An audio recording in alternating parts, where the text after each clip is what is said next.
Hi everyone, thanks for joining the National Water Center Summer Institute webinar. Dave Gochis will be the host today, and we can get started any minute now. Good afternoon, everybody. This is Dave Gochis from the National Center for Atmospheric Research. Thanks a lot for joining in. I think normally under these things we'd have our leader for the Summer Institute series do some introductions, but I think Rick Hooper and David Mayman are tied up at a workshop this week, so we'll just go ahead and get started. I think we've been able to confirm that everybody can see my desktop here, so we'll go ahead and get started. The only thing I'd ask is if people aren't talking to go ahead and hit mute so we don't get any feedback issues later on as noise develops in the background. So what I'm going to talk about today is the initial operating capability of the National Water Model that's going into operations at NCEP this spring. Right now there is a tentative date for this to go operational in mid-June, around June 12th. And for at that time there to be a number of different national operational hydrologic forecast products being generated from NCEP's central computing facility. The U.S. National Water Center is the lead organization within NOAA that's in charge of this effort, and our group here at NCAR, as well as several collaborators within the university community, have been working hard to with the National Water Center folks to make sure this implementation happens on schedule here and meets a number of the requirements that had been laid out. So what I'm going to talk about today is a little bit of the details behind the National Water Model implementation and the configuration of the WRF-Hydro system that was used in this initial implementation, and try and end the day with a snapshot of a few of the products that the folks at the Water Center and within NOAA are just starting to work on in terms of putting the model output out into the community in terms of forecast products.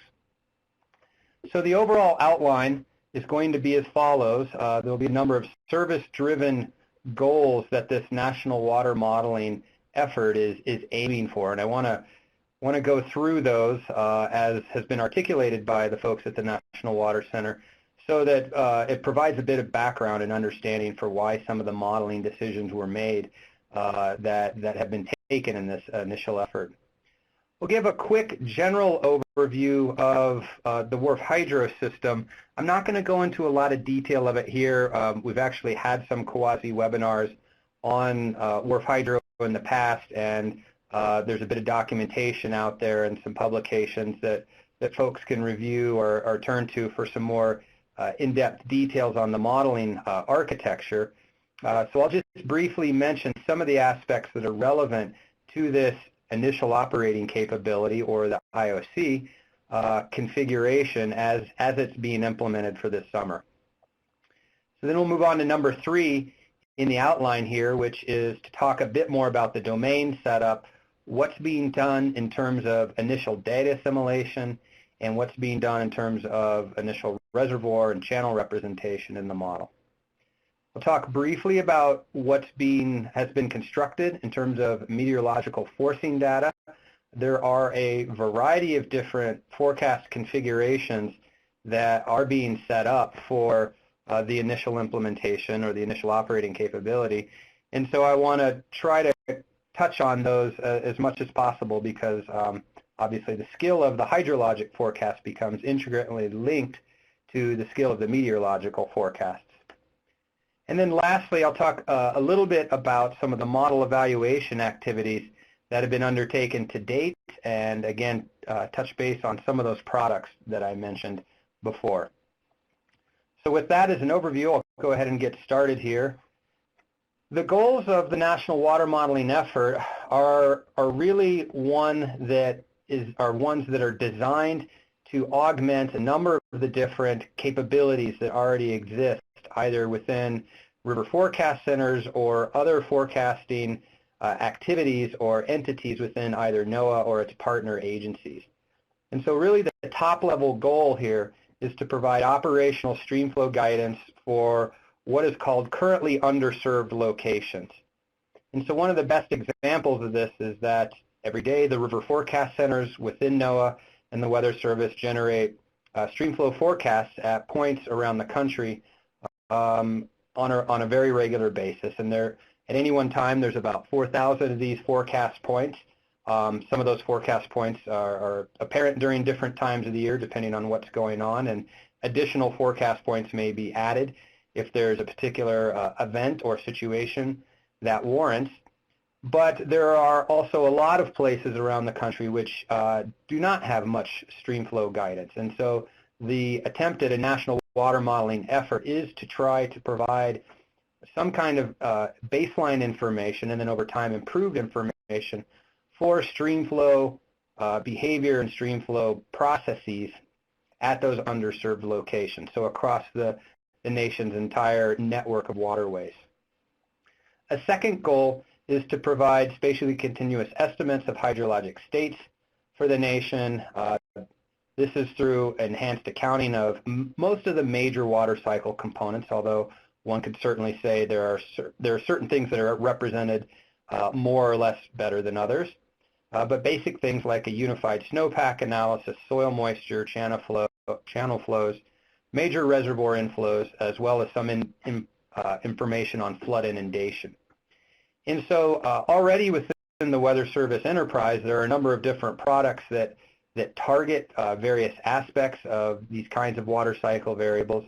The National Water Modeling effort is another effort to try and unify some of these products and unify these analyses under a common water modeling architecture, and over time to sort of be integrating a number of those different forecast products together into a national data assimilation system and a national forecast system. The third goal here is to seamlessly interface real-time products into what's called an advanced geospatial intelligence framework. And what that means is trying to develop national databases of not only hydrologic information, but hydrologic risks and hydrologic impacts as they are expressed where the nation's hydrology interacts with much of the nation's critical infrastructure. So in the past, there's been a lot of work doing this kind of geospatial mapping and risk analysis associated with critical water infrastructure, such as bridges, dams, levees, locks, things of that nature. But I think the Weather Service has in mind here to go a step further and look at how hydrologic risks interact across the broader landscape and across much broader regions of the country to look at different kinds of risk factors. And then finally, the final goal is to begin to implement an Earth system modeling architecture that permits a rapid model evolution, rapid integration of new data, different kinds of scientific findings, and different kinds of technology that evolve from the research community. And obviously that's a key aspect that the quasi community has an opportunity to make a good contribution to. So those are the high-level goals that have been scoped out by the National Water Center in this effort.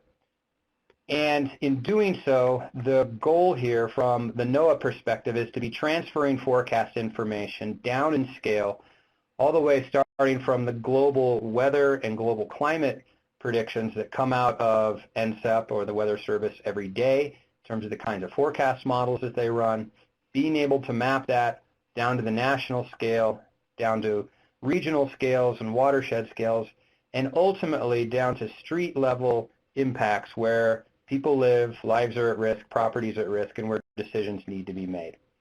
And this initial operating capability is a step in this direction. It's pretty safe to say we're not getting all the way down to street level at this point in time. That's part of the longer term vision for NOAA and the National Water Center. But there's certainly an initial capability that's being outlined to move down below the watershed scale, down to what sort of has been more recently called a neighborhood scale, and looking at different kinds of hydrologic risks down at sort of an infrastructure level, but maybe not down at the individual street level.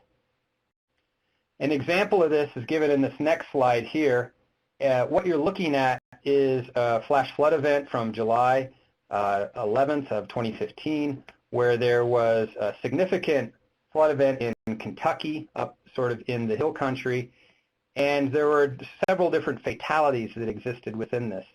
Now, the blue line network you see here is the NHD plus blue line river network as defined by the USGS in its NHD plus data set. And those fatalities, as you can see, there was multiple fatalities centered around a heavy rainfall event in that area. The problem was that even if we have good estimates of precipitation in these areas, say from a nice radar-based estimate, such as is coming out now from the National Severe Storms Laboratory, that it became very difficult to translate that sort of heavy rainfall information into quantitative flash flood information on this NHD plus network using some of the existing forecast methodologies. So an example of that's given here, where the nearest River Forecast Center forecast point was approximately 16 kilometers away from the headwaters where these fatalities occurred. And so most of the river forecast points that exist in current operations tend to be, not universally, but tend to be a bit further down on main stem rivers and are key points that interact with critical water infrastructure, such as the management of reservoirs or levees or near towns where certain risks might be present.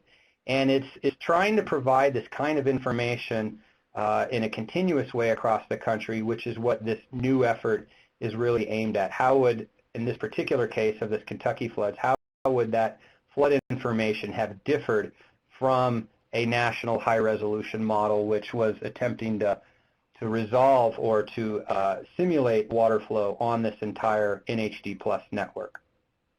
So that's one example from a river network perspective. The second perspective is sort of in the spatially continuous field, and there's no weather associated with this map that I'm showing here. It's just, again, another example that the folks from the National Water Center have put together. This is an aerial view of the city of Springfield, Missouri, and there are a number of different types of critical infrastructure in this map, such as hospitals, emergent types of entities such as fire stations, given by the different symbols on the map. And then also on the map you see again the blue line network, which is the NHD plus blue line network. Overlaying on that is a set of two different grids. The solid line represents a national 1 kilometer grid, and the dashed lines that you see here represent a national 250 meter grid. And these are the test modeling grids upon which the new national water model is going to be acting on. And the idea here is to be trying to provide continuous, spatially continuous hydrologic information on things like soil moisture, relative saturation, local inundation waters in these areas, also in other areas of the country, things like snowpack, on the fine resolution grids so that they can be better interfaced with the maps of infrastructures and the overlay of different neighborhoods that come through this advanced geospatial intelligence system that NOAA has been working on. So it's, again, trying to interact the different kinds of hydrologic forecast information with the different kinds of infrastructure that exists for the country, which is the main motivation for this effort. So in doing this, the National Water Center folks said that they would be adopting the WRF-Hydro system as its initial architecture for building hydrologic model components that would simulate various kinds of hydrologic processes. So as many folks on the call know, the WRF-Hydro system is this framework where you can couple in different representations for, say, column land surface physics, routing components, terrain routing components, overland flow and subsurface flow, or channel routing components, and even some aspects of water management into a common architecture. and that can be run either in a fully coupled mode with the atmosphere, with an atmospheric model, or it can be run in an uncoupled mode where the meteorological forcing information is provided. And so for the national model configuration, the WRF-Hydro system has been adopted to run in a uncoupled mode where all of the meteorological forecast information is coming from other sources, not within the model solution in a fully coupled way. And so in that case, the WRF-Hydro system provides this multi-scale and multi-physics modeling capability for prediction of several major water cycle components. In particular, for the national water model, are things like soil moisture, snowpack, groundwater, stream flow, and some aspects of inundation waters. The modeling chain that is shown here highlights the different components which have been sort of activated within the WRF-Hydro system for the national water modeling system. So we start in the upper left-hand corner with a forcing engine, which is a set of pre-processing tools which take things like operational national radar analyses, several different national numerical weather prediction models, and merge that data together onto a common grid, provide some downscaling methodologies to produce a continuous 1 kilometer grid of meteorological forcing information for this set of forecast configurations, which I'll talk about in a little bit. That meteorological information is fed into a column land surface model that handles the vertical exchange of energy and moisture either with the atmosphere or with the subsurface. And then there's a two-way coupling interface to a terrain routing module, which will operate at a 250-meter grid, simulating overland flow processes and saturated subsurface flow processes. And for the saturated subsurface flow processes, this is a very shallow soil column. It only extends down to 2 meters. And so the subsurface routing is not a true groundwater model. It's not a true aquifer model at this point in time. But it is an attempt to represent some aspects of lateral saturated subsurface dynamics in the model. What comes out of that terrain routing component gets aggregated onto NHD plus catchment. So this is where we start mapping between a spatially continuous grid over the country and the NHD plus catchment network as it's been defined over the country, which is about 2.67 million unique catchments and river reaches, which are all attributed with each, in common identifiers with each other. And so the runoff terms from the terrain routing module get aggregated into these NHD plus catchments and then assigned into the NHD plus river network, where then in the next box, number 5, channel and reservoir routing modules are moving the water down the channel network through reservoirs and basically across the NHD plus river network. Ultimately, the output from the 1 kilometer gridded land surface model, the 250-meter terrain routing module, and the NHD plus channel network come out of the system and get processed as sets of forecast products that will be delivered by the National Weather Service field offices and by the National Water Center. So you can see the linkage here between the various components that are active within the architecture towards the idea, towards the final product of national continuous stream flow analysis and forecast products. The WRF-Hydro framework schematically largely exists as in this diagram. Starting at the top, there are a couple of different ways to get meteorological forcing information into the model. As I mentioned, we're focusing on this one-way coupling of meteorological forcings for the initial water model implementation. We're not running the WRF-Hydro system fully coupled with an atmosphere, so it's just receiving meteorological data from radar analyses from other forecast models. Once we get inside the large blue box, we're sort of inside the WRF-Hydro architecture, where there are the streamflow data assimilation components that have been created for this initial implementation, some different regridding and downscaling tools, and then a number of different physics components, which I just talked about in terms of the land surface model, the terrain routing physics, and the channel routing processes as well. And so if you add all those options up, the key aspects here with the WRF-Hydro system is you have this multi-scale modeling capability that allows us to move across different nests and achieve this high resolution, or what's starting to be called this hyper resolution, sort of the 1 kilometer below scale representation.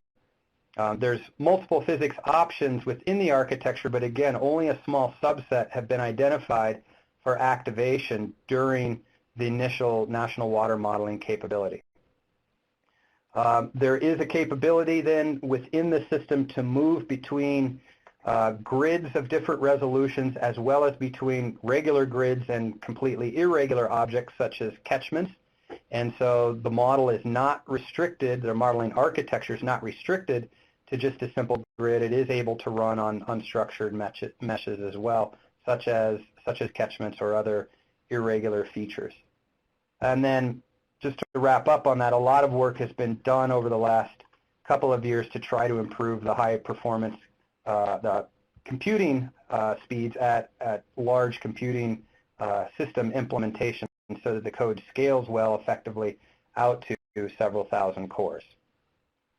And so with that, we turn now to the exact configurations within this initial operating capability, or the original or the first national water model implementation.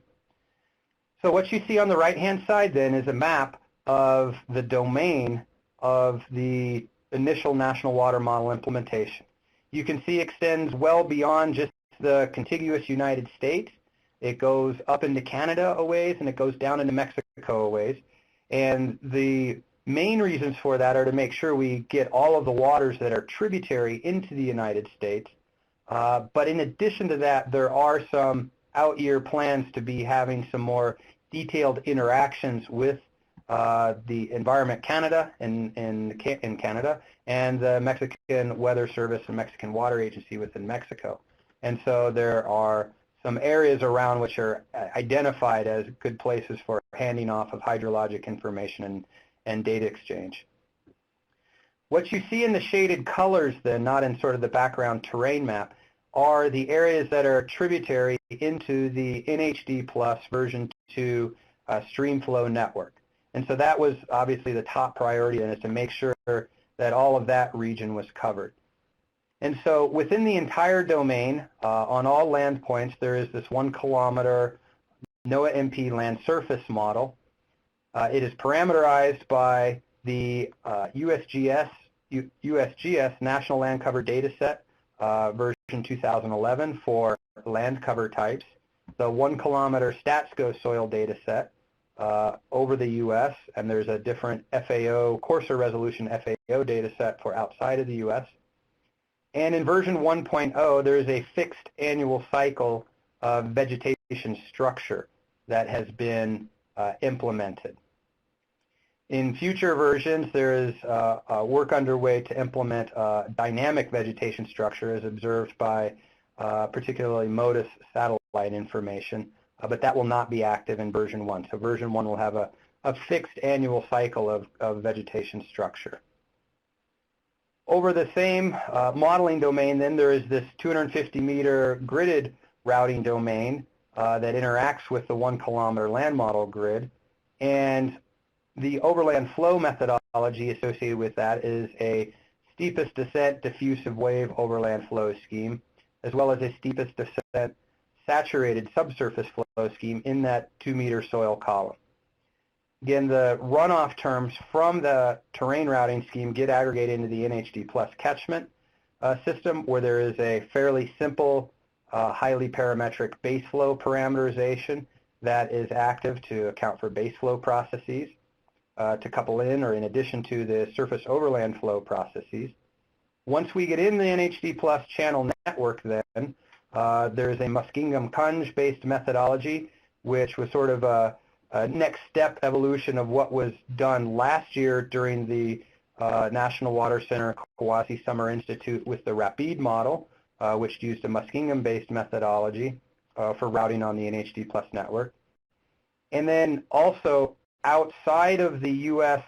borders, but in those areas that are tributary to the U.S., there was an additional manual processing of channel networks and manual linking in of the channel network into the NHD Plus network, because the NHD Plus system largely has a hard stop at the border.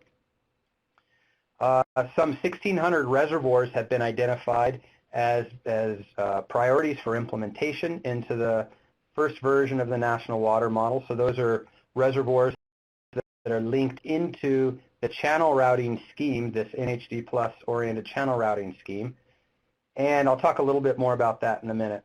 And then there's been a variety of long-term retrospective test runs that have been initialized and are currently underway.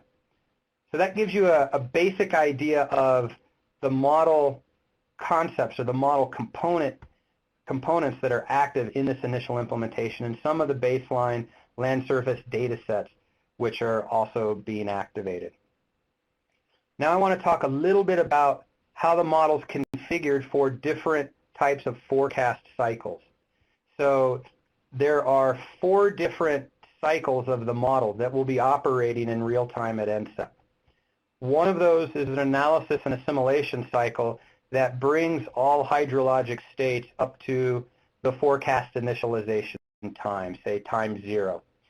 That analysis and assimilation cycle has an active streamflow data assimilation methodology linked into it.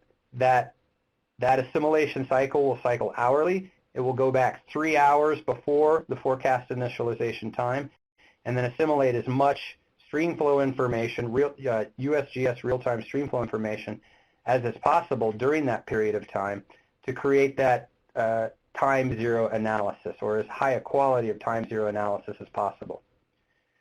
That particular configuration will be driven by the national radar mosaic provided by the NSSL MRMS, multi-radar, multi-sensor analysis of rainfall for the country, that has been blended and bias corrected with some short-term weather forecast information, particularly to address some of the gaps in coverage in the West, to provide a national continuous 1-kilometer data set. And then the spatial discretization and routing physics that are active in that analysis and assimilation configuration are the 1-kilometer land grid, the 250-meter routing grid, and the NHD Plus reach network. All the other 3 forecast configurations that you see, if you move along the top row in those red boxes, are then actual forecasts, so moving out into the future, where there is a short-range forecast, a medium-range forecast, and a long-range forecast. The short-range forecast will cycle hourly, so there'll be a new forecast generated every hour out to 18 hours. So every hour there'll be a new forecast from 0 to 18 hours that gets produced with output from that generated for every hour during that period. We're using downscaled high-resolution rapid refresh and the rapid update cycle model, which is that HER and RAP. There's a blend of those forecast models that are blended together as part of the meteorological preprocessor, and the exact same physics configurations of the model as was in the analysis and assimilation system or configuration. The next forecast is a medium range forecast. That will cycle 1 time per day. It will go out from 0 to 10 days. And in version 1, that is still just a single member deterministic forecast. There are follow-on plans to add several more cycles to that to create a time-lagged ensemble of medium-range forecasts, but for right now, given some other requirements and limitations of the initial implementation, it will be 1 single 10-day deterministic run. That forecast, that medium-range forecast, uses downscaled GFS, or Global Forecast System, weather model output to drive it, and it also uses the exact same physics configuration as the prior 2 model configurations. The last forecast configuration is a long-range configuration, and this is where things start to differ a little bit from the prior 3. The first thing is that this is a forecast that will be run essentially daily, 4 times per day with 4 members per cycle to create an effective 16-member time-lagged ensemble of long-range forecast information, and that will run from 0 to 30 days. And so the idea here is obviously there's a lot more forecast uncertainty as we get out to longer and longer time frames, and it becomes quite critical to adapt a probabilistic approach or an ensemble approach to help characterize the uncertainty in those forecasts. And this is the beginning effort of trying to do that. Obviously, there's a lot more work that can be done for resampling these kinds of forecasts and also generating different kinds of hydrological model ensembles. But for version 1, the idea is to stick to this daily 16-member time-lagged ensemble. That forecast will use a downscaled and bias-corrected set of climate forecast system forecasts that are ingested into this meteorological forcing engine and provide forcing data for the WRF-Hydro system. The difference here, another difference here, is that in this long-range configuration, the terrain routing on the 250-meter grid will not be active. There will only be the 1-kilometer land grid interfacing directly with the NHD Plus catchment and river reach system. And the reason for that is essentially computational efficiency and the fact that there is probably too much uncertainty in these longer-term forecasts to be making that level of detailed stream flow predictions, and that these kinds of forecasts would be more oriented towards water supply or integrated runoff evaluations as opposed to sort of point hydrograph type of forecast for, say, flood prediction. Now, all of those different configurations will have this baseline set of initial reservoirs active within them as well. So if there's one thing to sort of take home from today in this presentation, it's that the initial national water modeling system will not just have one product associated with it or one configuration of the model. It actually has these 4 different configurations, and there are some fairly subtle differences between the two, or between each of them. All right, so now I'll step into a few other of the components here to look at some of the details of how information is moving around in the model. What you see here is a flow chart of information starting with both NCEP numerical weather prediction models up in the upper right-hand corner and IRIS Integrated Water Resources Science and Services, data services on the upper left-hand side. Those are the agencies that provide partner information.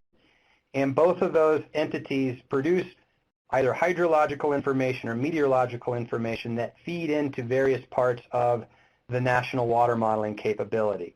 And so part of that is this forcing engine, which I've mentioned. Another couple aspects of this are this hydrological data assimilation module and the water management impacts module.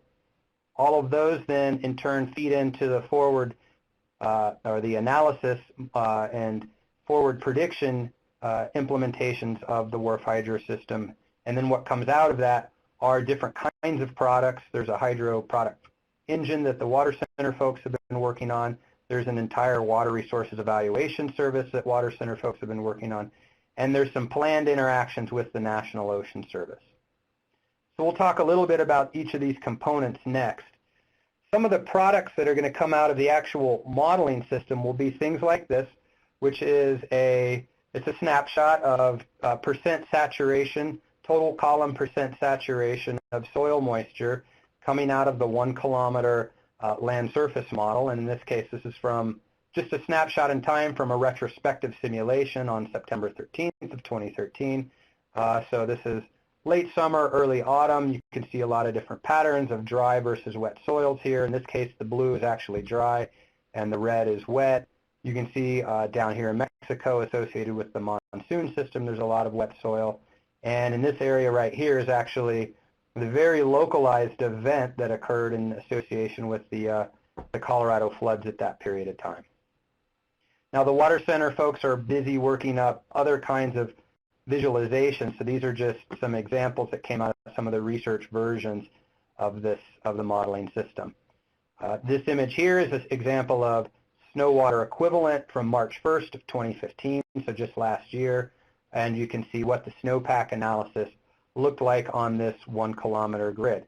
Now, this product obviously will differ from the other North American National Snow Cover Analysis, which is the SNODAS system, which is also a different NOAA product. Right now, the National Water Modeling System does not have the snow data assimilation capabilities that the SNODAS system has.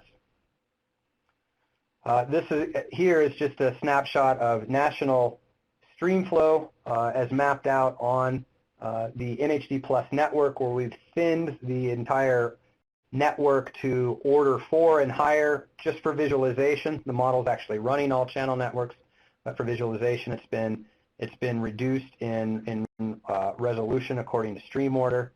And then as you zoom in, this is now looking at order 3 streams and higher during the South Carolina floods of last fall.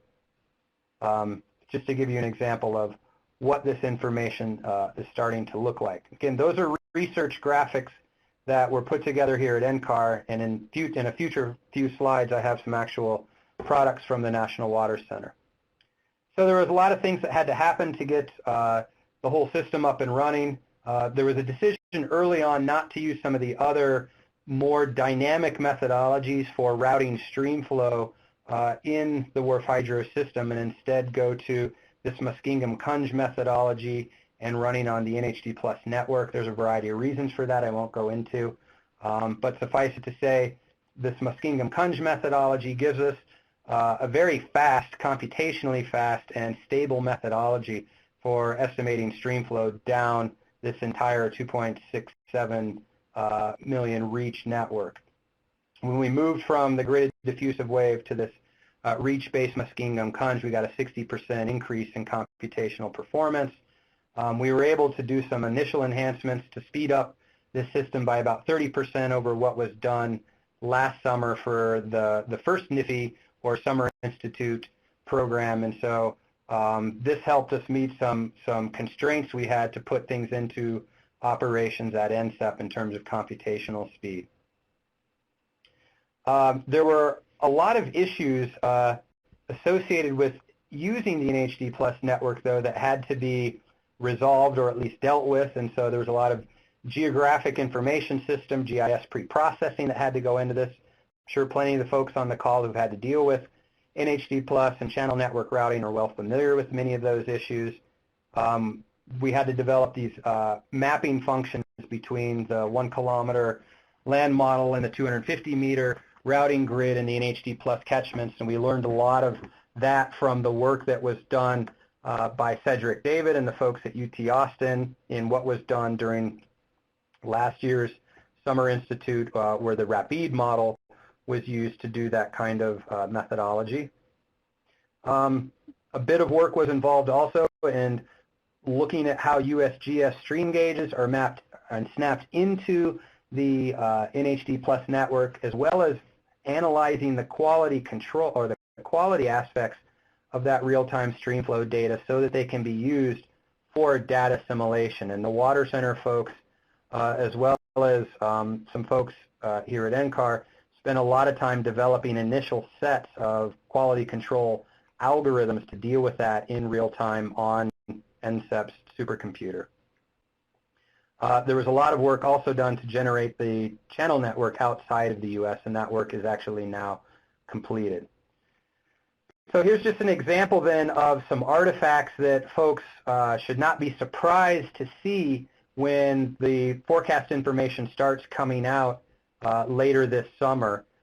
Stepping out, zooming out, it could be difficult to see some of these artifacts, so I'm going to zoom in here as we go from, say, a wider regional perspective, and we start zooming in and looking at, say, the activation of Order 1 and Order 2 streams in our visualization.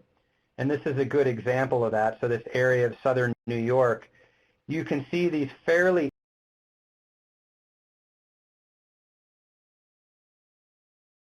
irregular, appear to largely be due to differences in underlying USGS survey or stream definition characterizations that exist or persist in the NHD Plus data set.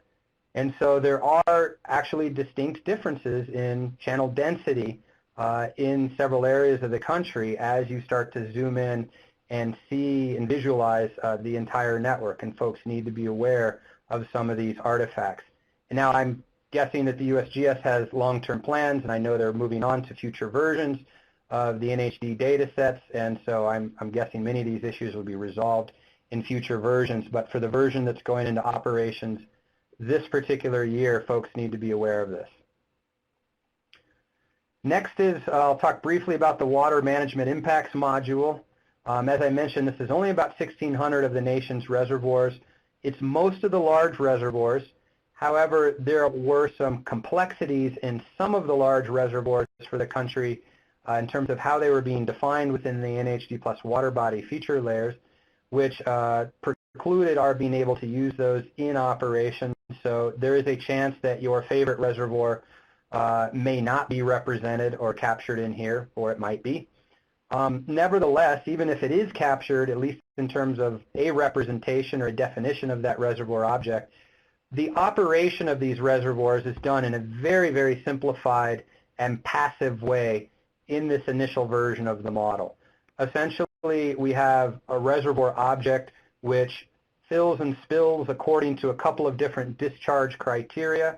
There is a fixed orifice that discharges as a function of reservoir height. And there is a spillway calculation for water reservoir heights that exceed a spillway level, but up to a maximum reservoir height. And then beyond that maximum reservoir height, water is just passed through the reservoir. In this version, there is no operations or dam operating representations. Okay, it's just purely passive under this first version. That shortcoming is clearly a top priority of future implementations that the Water Center folks are working on, and we're working with them to implement a number of different options for representing different kinds of management. But for version 1, just be aware that it is a passive system. The next component that I'll talk about is the data assimilation, which was identified. This had to be very fast. It had to be developed very fast because this entire project had about a 8-month time frame on it for development. And it had to be computationally fast and stable. And it had to interface directly with the NHD Plus channel network and the real-time USGS streamflow data as it was accessible at NCEP. And so we went with a fairly simplistic nudging-based algorithm which has a capability for both temporal and spatial weighting applied to it. That method adds about 5 to 10% of wall clock time versus a normal open loop simulation, so it's not a huge premium that's implied on the data assimilation. Obviously, more sophisticated data assimilation methodologies are available. There's obviously a number of different ensemble assimilation capabilities which are possible, but given the computational straits and the development time constraints we had to go with something a bit simpler. So that system was built basically via scratch as the project started. It's now been tested on regional and national domains for multiple years of essentially running in both open loop mode without data assimilation and then with data assimilation of real-time stream flow data being pulled in. We are only assimilating stream flow at this point in time. The Muskingum-Kunj-based methodology operates on as a flow transport methodology. Head could be diagnosed from it, but we're not diagnosing head or river stage, and we're not assimilating river stage at this point in time. We're only assimilating stream flow into the nudging algorithm. Probably one of the biggest challenges in doing this was developing this quality control procedure that allowed us to basically sort through and make sure that we weren't assimilating stream flow, which was unreliable in one way or another. So there's a number of different quality control checks that are in place using either USGS-based quality control metrics, which are in these real-time data, or coming up with a set of additional data checks, because obviously with real-time data, there's always the opportunity for things to sneak in without being properly flagged along the way. So there's a lot of ongoing work both within our group and other partner university folks around the country looking at extending these data assimilation capabilities to other variables such as snowpack, soil moisture, base flow, and even some of the land surface vegetation properties. But those are going to come later. Those are not active in the first version. So this is just an example now. At any one point in time, there's anywhere from about 6,000 to 8,000 stations available from the real-time USGS database. This equates to around 15 to 25 million individual observations per month. You can see in the time series plot below the map there that there's a lot of seasonal variability associated with those. Obviously, there's a lot less stream flow information in the wintertime, when particularly along the northern part of the United States and in higher elevations of the west, a lot of those streams are iced up, and so those data get flagged as not available and reduces the total number of gauges available. What's encouraging about that time series plot is you can see over time the USGS has done a great job of continually adding more gauges and more stations that are available in real time, and this effort is trying to capitalize on that growth of information. Obviously, there's a lot of other issues, and there's other sources of data which can be assimilated, and that is being outlined as some future work. There are, of course, issues associated with this national streamflow data set. Many of the gauges that do report in real time aren't actually snapped onto an NHD Plus river reach because they were implemented after the last release of NHD Plus, or they're temporary gauges that have been deployed, say, following a particular event. And so not every real-time gauge can be used because it hasn't really gone through a process of being identified spatially where it exists on the network and what its overall quality is over the long term. So we're using a very significant fraction of what's available in real time, but not absolutely everything. And this map here is just an example of that, so that you can see that of the entire network of stations, there is a subset, those in red, which were not actually attributed to an NHD Plus channel element. This is just one final example then, or one quick example of what the impact of the nudging is. This is from the flooding period of last spring down in Texas in May, and then out of that period into the summer. And this is from a stream flow observation point that sits below a reservoir. And the black here, what you see, is what was observed. The open loop model, without any stream flow data assimilation, as it was implemented during these test phases, this is probably about 3 or 4 months old now, showed some fairly significant high biases below this reservoir, particularly with some of the flood waves. That's not surprising because this reservoir has a flood control operation associated with it.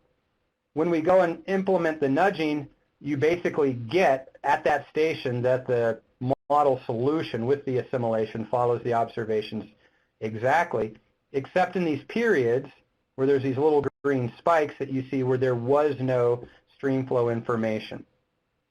So the model will return fairly quickly to its open loop solution if we don't have the temporal and spatial weighting associated with it. So this is an example without the temporal and spatial weighting applied. Even if we assimilate upstream gauge information, but we don't have the reservoir active and we're not assimilating at this point, you can see in this blue line now that the model still has a fairly significant degree of bias, but the upstream data assimilation does tend to have some positive impact on keeping the model solution a bit more constrained to the observations. So what this says is that when we assimilate these observations, and as these observations are available, this model solution does tend to stay much more in line with what is going on in the observed system. But where data drops out, or where we get a long ways away from a streamflow gauge, the model solution obviously gets more heavily weighted by the background model bias. This graphic here is just, it's a national graphic showing a % reduction in hourly streamflow bias achieved through data assimilation through this test period from last year. And basically what it says is that, you know, where we had red on this map, we had a positive streamflow bias, and the data assimilation significantly reduced that bias associated with the assimilation of gauge data at those points. All right, I see I'm going to be running out of time here, so I want to try and pick up the pace a little bit. I don't have a whole lot more to show, but I just want to make sure folks get the rest of the material. The meteorological forcing data engine is one of the key aspects of this, because this is where a lot of the quality of these forecasts is going to come into play. Now, this is all encapsulated within this orange box in the master workflow that we've been referring back to here. And what has gone on here is that we needed a common set of tools that would take data from a number of different sources, a number of different operational numerical weather prediction models, radar data, and basically start to unify that, to process it and unify it, and put it onto this national 1 kilometer grid.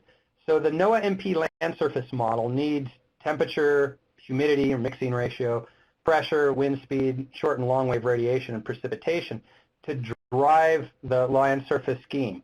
So it's an energy and moisture balance representation of land surface processes. So this data had to be read in, it had to be re-gridded onto this common grid, and many of the sources of this information come from numerical weather prediction models, which are much coarser in resolution than this 1 kilometer national grid for the national water model. And so there was a set of downscaling, terrain downscaling routines that were written to handle this. So the variables that get downscaled are temperature, humidity, where we conserve humidity across terrain gradients, surface pressure, and then incoming shortwave radiation, which gets adjusted for terrain slope and aspect, or insolation on sloping terrain. And all of those data from the meteorological models get passed through these downscaling codes to map it onto this 1 kilometer grid. Some of the products already have a bias correction methodology also employed within that, and those would be from the climate forecast system and from the national MRMS radar mosaic, where we've had significant enough and consistent enough time series of data, to retrospective data, to generate bias corrections. And so where we have that data, we've implemented a baseline set of bias corrections. Obviously, there's a lot of room for improving that as time goes on. So this is a typical workflow then that's associated with processing this data. I'm not going to go into the details of this here. Instead, I'll just show you some of the graphics. Because we're blending data sets from different sources, outside of the U.S., outside of most of our NHD plus boundaries, we can get some hard boundary artifacts from just merging these data sets together. And so folks who start to look at these forcing data sets and even some of the resulting hydrological model outputs in these further out regions will see some of these artifacts. This is a boundary here in incoming, I think this is incoming long wave, or this is incoming shortwave radiation later in the day from one of these data sets. This here is another graphic. You can see on the left-hand side the influence of the shortwave radiation downscaling across the terrain as it's being employed, taking a very coarse resolution, a 1/4 degree or 25 kilometer numerical weather prediction model output, and putting it on a 1 kilometer grid. So after we process all this, the entire workflow for each of these model configurations ends up as follows. The analysis and assimilation takes about 15 minutes to run in real time. It generates about 18 gigabytes of output per run. The short range run actually doesn't take quite as long because of the assimilation system that's involved within that. It takes about 12 minutes to run for its 18-hour forecast. The medium range model run, that deterministic 10-day forecast, takes about 3 hours to run. That's because of that high-resolution routing grid that's active. Each long-range member takes about 65 minutes to run. So when that gets parallelized, each 30-day forecast will take about a little over an hour for each one of those to run. Now, all of those benchmarks were on the NCAR supercomputer, and all of these implementations now are being re-benchmarked now that the system's been ported over to the NCEP computer. So I'll wrap up here talking about some of the initial model evaluation activities, and we could take a couple of questions if folks have a few. So there's a number of different outputs that are going to come out of the model. There's river channel discharge at the 2.67 million river reaches. There's going to be surface water depth and subsurface saturated thickness definitions coming from the routing grid. From the land model grid, there will be soil moisture, energy fluxes, sensible and latent heat fluxes, snowpack estimates coming out. And all of those will be served by NOAA, the National Weather Service, the National Water Center, and the River Forecast offices through a variety of different means. And as I mentioned earlier, they're busy preparing a lot of these products now. This next graphic takes just a second to load, but once it does, you'll see one of these products. This was developed by Fernando Salas, he was an actual NIFI participant last year, a Summer Institute participant last year, and he works at the Water Center now. And he's been working on these animations of stream flow. This is sort of a very quick running clock output from one of our retrospective model runs, mapped obviously to the Mississippi River Basin. And this is basically flow that's indexed back upon itself as a sort of a threshold behavior for near flood stage, moderate flood stage, major flood stage, and extreme flood stages. Basically during last spring when there was a lot of heavy rainfall in the central and southern United States. So the Water Center will be generating these kinds of products and serving them through their website and as well as some of the other operational forecast product websites. Zooming in is where we start to see some of the high resolution aspects of this. Now Fernando's zoomed into this area of the Gulf Coast here around just north of Houston and Galveston, which sit down in this area right here. There's a large flood event that occurred in that area just around Memorial Day last year. And this is just an animation now of that event. Things are draining out, but then heavy rainfall sort of makes its way over across several different days now through this area of southern Texas. And then, of course, Houston itself was hit by some very heavy flooding during part of this period that we're just now stepping into right there.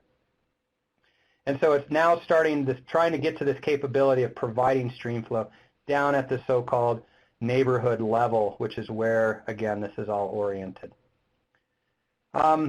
There are a number of different activities going on related to model evaluation, and working with Water Center folks, we've developed this WRF-Hydro evaluation package to help folks analyze different aspects of the national model output. That will be made available, and part of it already is available. It's available on GitHub. You can go look for WRF-Hydro, but you can start to do all kinds of different analysis on different types of data sets, and we're trying to sort of archive and pre-process many of these operational observational data sets for folks to use and to generate all kinds of evaluation products. Now I'm getting up and towards an hour here, so I think I'm just going to go ahead and leave it there as sort of the final slide and open it up for questions if people might have some other questions on different aspects of the national system. What's configured, what's not, what might be some of the data sets, or what might be some of the other things that I didn't talk about. So please, we don't have a moderator today, so I guess I'm going to self-moderate, or maybe Lisa's going to moderate? Yeah, Dave, I can take over from here. If everyone wants to write their questions in the chat box, I can read them as they come in and give time for answering. So I see someone is typing now.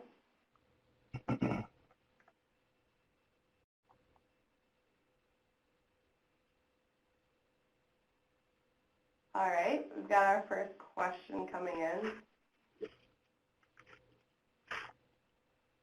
Excellent overview of the project, says Shashardri. Sorry if I'm saying the name wrong. Shay, gotcha.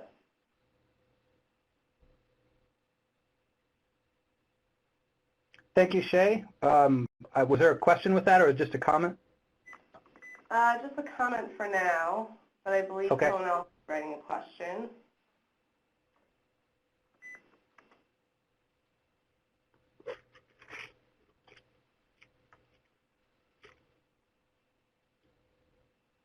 All right. How do you plan to make this regionally relevant? Regionally relevant. Well, the forecast service side of this again is a obligation, or it's a requirement of the folks at the National Weather Service, the National Water Center, and also the River Forecast Centers and the Weather Forecast offices within the National Weather Service. So I would have to defer that question on the actual service side of this, on how they're going to actually communicate these forecasts in their existing forecast operations to the Weather Service. In terms of making the model results regionally relevant, there's clearly a lot of work that's already gone into the system and will continue to go into the system to continue to improve upon the description of landscape features, soils data sets, vegetation data sets, channel networks, reservoir operations, so on and so forth, to begin to, or to further the optimization of the model so that it has reasonably good skill in essentially in everywhere that we're trying to run the model. Obviously, there's some limitations into what can be done in areas without observations, but again, that effort is just going to proceed as has been started in this initial effort and will continue to evolve with the involvement of many other partners within the Weather Service, some of the partnering agencies which are supplying some of these underlying data sets. I showed the example of the USGS data set issue with the NHD Plus network. And so over time, as the quality of these data sets continue to improve, we believe that the quality of the model outputs and the forecast services will improve accordingly. Great. Next question. When you demonstrated the effects of data assimilation, you mentioned the positive bias of the model. What is the reason for that bias, and have there been efforts to alleviate that issue through calibration? Yeah, that's actually a really good question, and indeed there have. A lot of those initial biases that we were seeing did come in from several of the forcing products that have been used.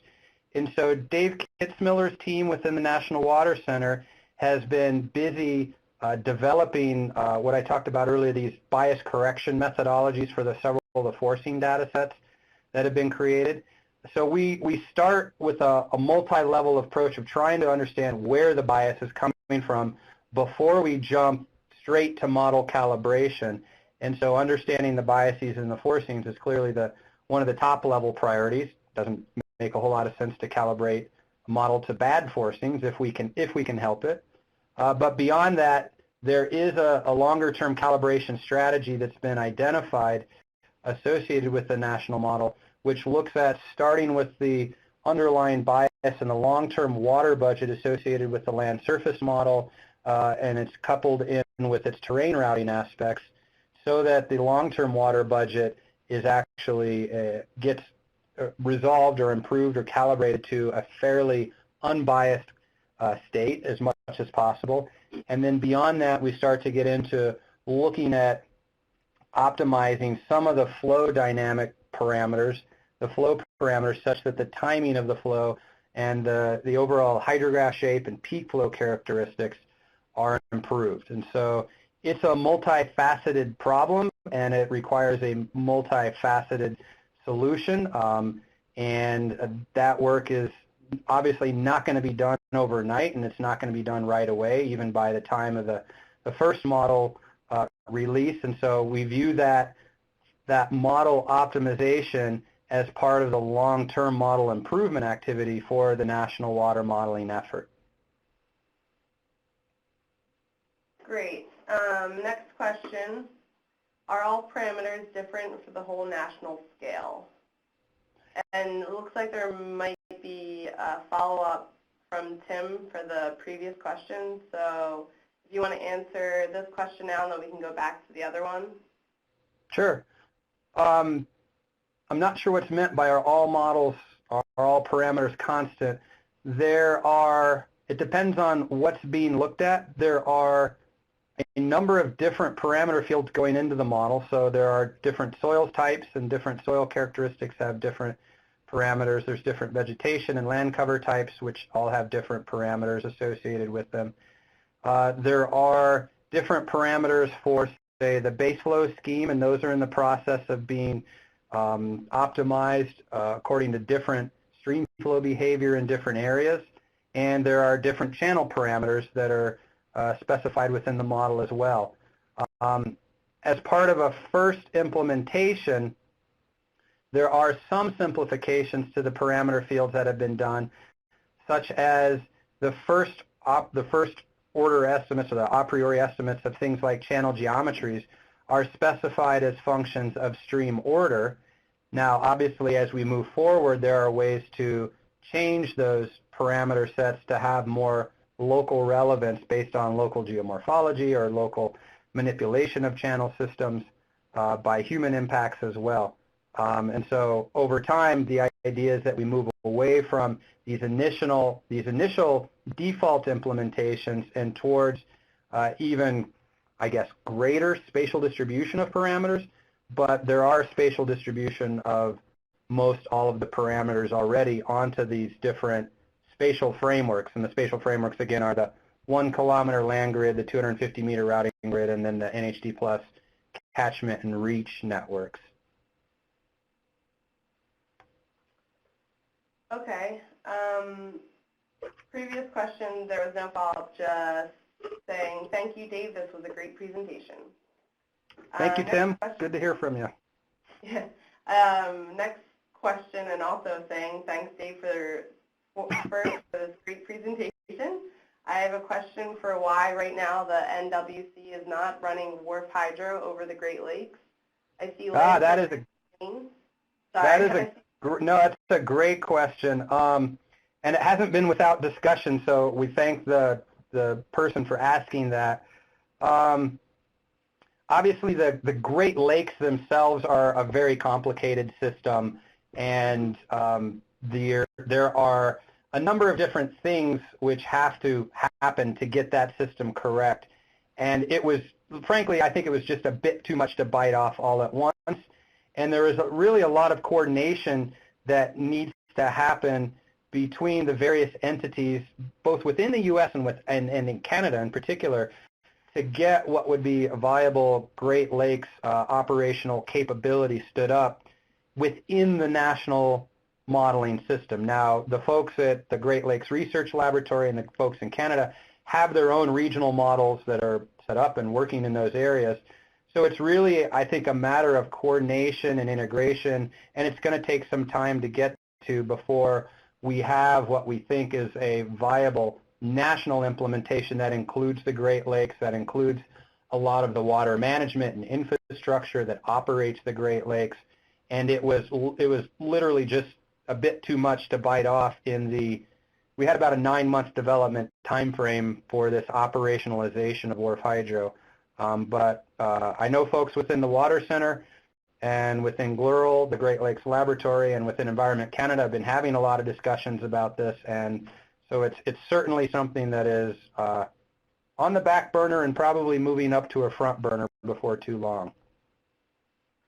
And so the follow-up question with that, and you sort of touched on it, is it because of the incompleteness of the lake physics? Well, certainly the simple lake physics that are in WRF-Hydro right now, as that simple reservoir scheme, would not be adequate for the Great Lakes. But again, WRF-Hydro itself is just an architecture, so there is the opportunity to link in a number of different lake models that could be operated there. But I think there just needs to be some very thorough discussion about what makes sense to try to implement into the national modeling system, what would be a proper time frame for that implementation and operationalization versus what would be sort of a first order research effort in that area that builds upon the sort of the large body of work that's been done by some of these groups who've been modeling the Great Lakes for some time. Okay. There may be another follow-up with that, but we're going to go ahead and start with another one, and then we can go back. Thanks for your informative lecture regarding the flow routing scheme of MC. Is that a dynamic scheme including temporal variation of parameters or constant scheme? The flow scheme of NCs? I didn't quite catch that. Yeah, regarding the flow routing scheme of MC. Oh, of Muskingum Conch. Okay. Yeah, right now there is no temporal dynamics to the channel parameters themselves, say the channel geometry parameters, bottom width, side slopes, things like that. That certainly could be implemented in the schema that we have where the river reach parameter file could be updated in time. Obviously in a Muskingum-Kunj scheme, the conveyance terms and coefficients in the Muskingum scheme are iterative so that they are dynamic as opposed to the Muskingum-based methodology where those were basically fixed constants in what was, at least what was done last year during the Summer Institute. And so there is a dynamic that's put into that iterative solution that we have for Muskingum-Kunj for those conveyances. I hope that answers the question. You're getting a response. Yes, thank you so much. And you got a few other thank yous for the questions that you answered, and a great presentation. And if there's any more questions, we can just wait a couple more seconds. I don't see anyone typing. Oh, we've possibly questions.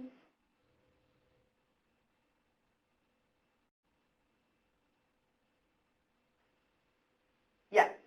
So we'll actually put this recording online. It's on the Quasi site, so I can put the link of where to find them. Yeah, I'll make sure that I get this uploaded to Google Drive, and I'll send the address to Lisa and the Quasi folks, and you guys can post it. Great, great. And then anybody who has a question about the system or the data or the timeline for things to start coming out, feel free to email me or some of the folks at the Water Center who are involved in this operationalization. I'll put them on the final slide of the presentation.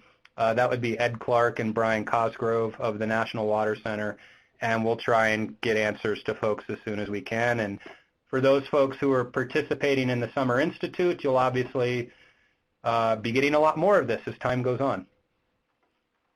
And I just put a link in for how to get to the recorded presentation when it is posted. So that's in the chat box if anyone needs it. And I think that's it. We can wrap up here. Thanks a lot, Dave. This was very informative, and it seems like everyone got a lot out of it. Hopefully everyone will attend the next one as well. Anything else that you want to add, Dave? Nope. Thanks, everyone. I really appreciate it, and look forward to working with a lot of you all as this keeps chugging forward. Great. All right. Thanks again. Have a good one, everyone. Bye-bye.